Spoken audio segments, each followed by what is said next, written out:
So at our church, we're currently using the Roland TD-27 version 2. Been really impressed with this drum module. You're gonna see and hear me playing a few things in the background. I will say though that Amazon is pretty particular about when it comes to music. So if you don't hear that many samples from the drum kit, you'll have to go based on my opinion and trusting me that we've been using this at our church for years now and we really enjoyed it. Now the built-in sounds can completely be customized to whatever you need it to be. They give you plenty to choose from.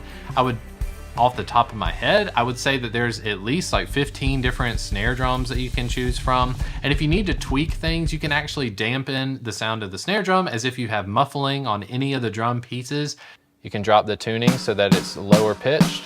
You can also mess with the muffling, like what kind of tape, or if you're using one of those rings, anything you want like that. And then also the level of that specific thing. So if you hit the snare drum, you want to change the level of just the snare drum, you can make the snare really quiet and make the tom really loud. So whatever the last instrument you hit, that is what these encoders are going to be changing.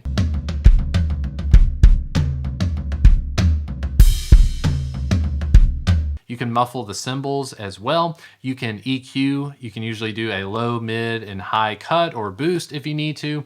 They have compression. They've got built-in effects like reverb if you need to. You can balance the whole kit to really make it what you want it to be. But not only that, if you have your own samples that you want to load onto the kit, you can by all means load your own samples, and it's relatively easy to do as well. Now they sell different kits online. People make their own versions of kits that you can check out as well. Now, when it comes to playing electronic drums, I'm very picky about this because I am first and foremost an acoustic drum player. And whenever I've sat down in electronic kits, first thing I do is I try to make some flams or I try to roll on the snare drum.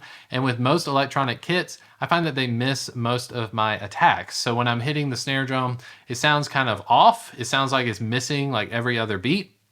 But with this set from Roland, which I believe is their V-Drum series, it seems to pick up everything that I need it to. So it has all the benefits of sounding like a real drum kit. Now visually, it doesn't look like an acoustic set, but if you're okay with that, I think that being able to put headphones on, and then not only that, you can use your phone as like a Bluetooth device to play like YouTube and stuff like that in your headphones. You can have like jam tracks playing along with you. It's very easy to set up. I couldn't recommend it more. The Roland TD-27KV2. The V-drums will require you to use your own bass pedal, or if you have your own hi-hat stand, we had to use our own as well. But we got the full kit and couldn't be happier with it and the experience.